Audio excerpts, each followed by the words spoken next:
আসসালামু আলাইকুম। চলে আসছি নতুন আরও একটা রেসিপি নিয়ে। আজ তৈরি করে দেখাবো হোমমেড গাওয়া ঘি। বাইরে থেকে ঘি কিনলে ভেজাল মুক্ত নাকি ভেজাল যুক্ত, এটা নিয়ে কিন্তু একটা প্রশ্ন থেকেই যায়। বেটার হয় যদি আমরা বাসায় নিজেরা ঘি তৈরি করি, তাহলে আর কিন্তু কোনো রিস্কই থাকে না। আর বাসায় ঘি তৈরি করা কিন্তু খুব কঠিন কাজ না, শুধুমাত্র 2-3টা স্টেপ ফলো করলেই খাঁটি ঘি তৈরি করা যায়। তাহলে চলুন ঘি তৈরির প্রসেসটি দেখে নেওয়া যাক।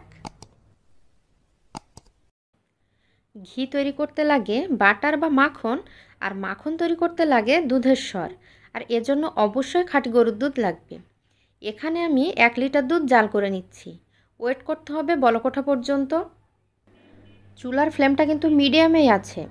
অলরেডি দেখতে পাচ্ছেন বলক চলে এসেছে। এই পর্যায়ে আরও 3-4 মিনিট মিডিয়াম ফ্লেমেই জাল করতে হবে। আর কন্টিনিউয়াসলি নাড়তে হবে, তা না হলে কিন্তু দুধটা উপচে পড়ে যাবে। আর দুধ জাল দিতে দিতে কখনোই অন্য কাজ করবেন না, তাহলে কিন্তু দুধটা উতলানোর সাথে সাথে উপচে পড়ে যাবে। এটা আপনারা সবাই জানেন, কিন্তু যারা একেবারেই নতুন তাদের জন্য কিন্তু কথাটা বলা। আপনারা দেখতে পাচ্ছেন দুধটা কিন্তু আস্তে আস্তে ফুলে উঠছে। ঠিক এই পর্যায়ে চুলার ফ্লেমটা একদম লো করে দিতে হবে। তো আমি ফ্লেমটা লো করে দিয়েছি। এখন দেখতে পাচ্ছেন এটা ধীরে ধীরে কমে যাচ্ছে। যদি ফ্লেমটা লো করে না দিতাম তাহলে কিন্তু দুধটা পড়েই যেত। দেখতে পাচ্ছেন দুধটা বলক উঠছে, বাট এটা পড়বে না। আর এটা হয়েছে চুলার ফ্লেমটা লো করে দেওয়ার কারণে। আর দুধের উপরে যে একটা লেয়ার দেখতে পাচ্ছেন, এটাই অ্যাকচুয়ালি দুধের স্বর। তো এভাবে আরও 2 মিনিটের মতো লো ফ্লেমেই জাল করতে হবে। বেশি সময় রাখা যাবে না, তাহলে কিন্তু দুধটা শুকিয়ে কমে যাবে। তো আমি এখন চুলার ফ্লেমটা অফ করে দিয়েছি। ওয়েট করতে হবে ঠান্ডা হওয়া পর্যন্ত। তো ঠান্ডা হওয়ার পরে দেখতে পাচ্ছেন খুব সুন্দর করে একটা দুধের স্বরের লেয়ার পড়েছে। এটাকে এখন যে কোনো একটা এয়ারটাইট বক্সে উঠিয়ে নিতে হবে। আপনারা চাইলে এই দুধটাকে আবার জাল দিয়ে এভাবে করে স্বর তুলতে পারেন, বাট এটা না করাই বেটার। তবে হেভি মিল্ক ক্রিম তৈরি করতে চাইলে করতে পারেন। এভাবে করে প্রতিদিনের দুধের স্বর নিয়ে ডিপ ফ্রিজে রাখতে হবে। তো 1 লিটার দুধে এতটুকুই দুধের স্বর হয়েছে। তো এভাবে করে আমি প্রতিদিনের দুধের স্বর জমিয়ে এতগুলো করে নিয়েছি। এর জন্য অবশ্য আমার কিছুদিন টাইম লেগেছে। এনিওয়েজ, আমাদের ফার্স্ট স্টেপ ইজ ডান। এখন চলে যাব নেক্সট স্টেপে। এখন দুধের স্বরগুলো ব্লেন্ড করতে হবে। তবে ফ্রিজ থেকে বের করার সাথে সাথেই কিন্তু ব্লেন্ড করা যাবে না, কিছুক্ষণ বাইরে রেখে দিতে হবে, তাহলে বরফ ভাবটা চলে যাবে। আপনাদের যাদের কাছে ব্লেন্ডার নেই তারা কিন্তু দুধের স্বরগুলো শিলবাটায় বেটে নিতে পারেন। তবে শিলবাটায় বেটে নেওয়াটা অনেকটা সময় সাপেক্ষ ব্যাপার, তাই যাদের কাছে ব্লেন্ডার আছে তারা ব্লেন্ডার ইউজ করবেন। আমি এগুলো 15 মিনিটসের জন্য ফ্রিজের বাইরে রেখেছিলাম। এখন এই সবগুলোকেই ব্লেন্ড করতে হবে, কিন্তু একবারেই তো সব দেওয়া যাবে না, তাই এখান থেকে অল্প পরিমাণে একটা ব্লেন্ডারের জারে নিয়ে নিলাম। সাথে আরও দিয়ে দিলাম পরিমাণ মতো ঠান্ডা পানি। এখন এটাকে খুব ভালোভাবে ব্লেন্ড করে স্মুথ করে নিতে হবে। এভাবে কয়েক সেকেন্ড থেমে থেমে ব্লেন্ড করে নিতে হবে। আমি মাঝে একবার ঢাকনা খুলে চামচ দিয়ে নেড়ে নিয়েছি। আমার কাছে মনে হয়েছে এখানে পানিটা একটু কম হয়ে গিয়েছে, তাই আমি আবারও অল্প পরিমাণে ঠান্ডা পানি অ্যাড করে কয়েক সেকেন্ডের জন্য ব্লেন্ড করে নিচ্ছি।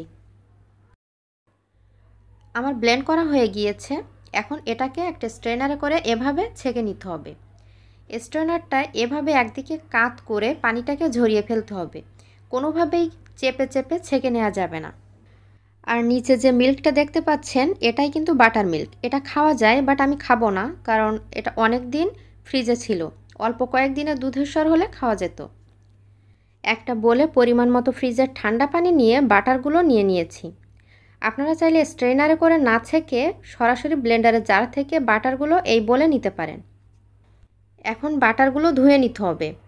ঠান্ডা পানি দেওয়ার কারণে বাটারগুলো খুব সুন্দর করে জমে গিয়েছে, আর ধুয়ে নিতেও সুবিধা হবে। এজন্য অবশ্যই ফ্রিজের ঠান্ডা পানি ইউজ করতে হবে। দেখুন কত সুন্দরভাবে ছেট হয়ে গিয়েছে। এটাকে এখন পরিষ্কার পানি বের না হওয়া পর্যন্ত ধুয়ে নিতে হবে। নোটিস করেছেন আমি 3 বার পানি চেঞ্জ করে বাটারটাকে ধুয়ে নিয়েছি। এর কারণ হলো এখানে যত ভালো করে ধুয়ে নেবেন চুলায় ঘি বানানোর টাইম ততটাই কম লাগবে। এটা কিন্তু আপনাদের জন্য একটা টিপস, তবে আপনারা চাইলে একবারই ধুয়ে নিতে পারেন। এভাবে চেপে চেপে পানিটাকে ঝরিয়ে একটা বলে নিয়ে নিয়েছি।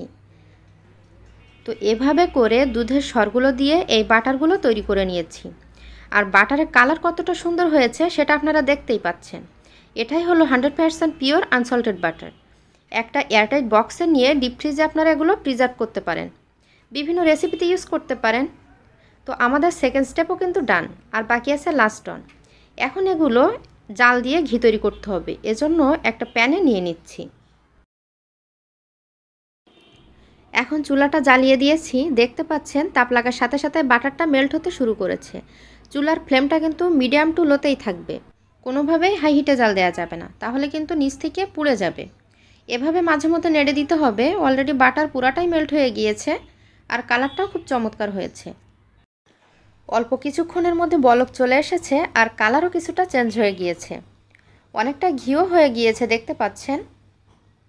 আর নিচে এই যে সাদা পোর্শনটা দেখতে পাচ্ছেন, এটা লালচে হওয়া পর্যন্ত জাল করতে হবে। আর মাঝে মধ্যে এভাবে নেড়ে দিতে হবে যেন নিচে লেগে না যায় বা পুড়ে না যায়। এই সাদা পোর্শনটা যখন অল্প অল্প লালচে হয়ে আসবে, ঠিক সেই পর্যায়ে চুলার ফ্লেমটা একদম লো করে দিতে হবে, তা না হলে কিন্তু এটা চট করে কালো হয়ে যাবে। এখানে আপনাদের জন্য আরও একটি টিপস হলো, সাদা পোর্শনটাকে কখনোই কালো করতে যাবেন না, কেননা ঘিয়ের রেসিডিউ যতই কালো হবে ঘিয়ের কালার ততটাই ব্রাউন হয়ে যাবে, যেটা দেখতে একটুও ভালো লাগে না। কিন্তু যখন আপনারা এটাকে লালচে করবেন তখন ঘিয়ের কালার পারফেক্ট ইয়েলো হবে আর স্মেলটাও পারফেক্ট হবে, অর্থাৎ খাঁটি ঘিয়ের যে আসল ঘ্রাণ সেটা অব্যাহত থাকবে। কিছুক্ষণ পর আমি একটু উঠিয়ে দেখিয়ে দিচ্ছি, ঠিক এই পর্যায়ে চুলাটা বন্ধ করে দিতে হবে। তারপর 1 মিনিটের মতো চুলার উপরে রেখে নাড়তে হবে, তাহলে চুলার তাপে বাকি সাদা অংশগুলোও লাল হয়ে যাবে। যদি চুলা বন্ধ না করে এগুলো লাল করে নিতাম তাহলে লাল অংশগুলো কালো হয়ে যেত, এছাড়া নামানোর পরে এগুলো আরও ডিপ কালার হয়ে যাবে। এখন এটাকে চুলা থেকে নামিয়ে ওয়েট করতে হবে ঠান্ডা হওয়া পর্যন্ত। আর ঠান্ডা হওয়ার সাথে সাথে ঘিয়ের উপরে ফেনাগুলোও ভ্যানিশ হয়ে যাবে।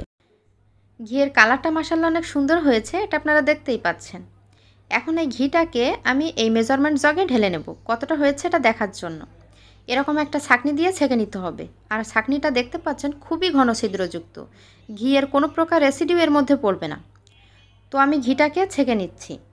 ছাঁকনিতে যে রেসিডিউটা জমা হবে এটা কিন্তু ফেলে দিবেন না, এটা বিভিন্নভাবে খাওয়া যায়, বিভিন্ন রেসিপি তৈরি করে খাওয়া যায়, এছাড়া এর সাথে চিনি মিশিয়েও খাওয়া যায়। আমরা কিন্তু ছোটোবেলায় এর সাথে চিনি মিশিয়ে খেয়ে নিতাম। তো এখানে টোটাল 550 ml ঘি হয়েছে, আর দেখে মনে হচ্ছে রেগুলার খাওয়ার তেল। এখন আমি এই ঘিটাকে একটা কাঁচের এয়ারটাইট কন্টেনারে নিয়ে নিচ্ছি। হোপফুলি রেসিপিটা আপনাদের কাছে ভালো লেগেছে। যদি ভালো লেগে থাকে তাহলে ডেফিনেটলি একটা লাইক দিবেন, কমেন্টস করবেন, শেয়ার করবেন। আমাকে সাপোর্ট করার জন্য আমার চ্যানেলটিকে সাবস্ক্রাইব করবেন আর পাশে থাকা বেল আইকনটিতেও ক্লিক করে রাখবেন, তাহলে আমি ভিডিও আপলোড দেওয়া মাত্র আপনারা নোটিফিকেশন পেয়ে যাবেন আর আমার ভিডিওগুলো আপনারা দেখতে পারবেন। এখন যেহেতু বর্ষার সময়, তাই যখনই হালকা ঠান্ডা পড়ে ঘিটা এরকম অল্প জমে যায়। আমি একটু উঠিয়ে দেখিয়ে দিচ্ছি, দেখতে পাচ্ছেন এটা কিন্তু ঘি তৈরির 22 দিন পরের অবস্থা। আর আমি ভিডিওটি আপলোড দিচ্ছি 25 দিন পরে। তো ভিডিওটি দেখার জন্য থ্যাংক ইউ ভেরি মাচ। কথা হবে নেক্সট কোনো ভিডিওতে। টিল দেন আল্লাহ হাফেজ।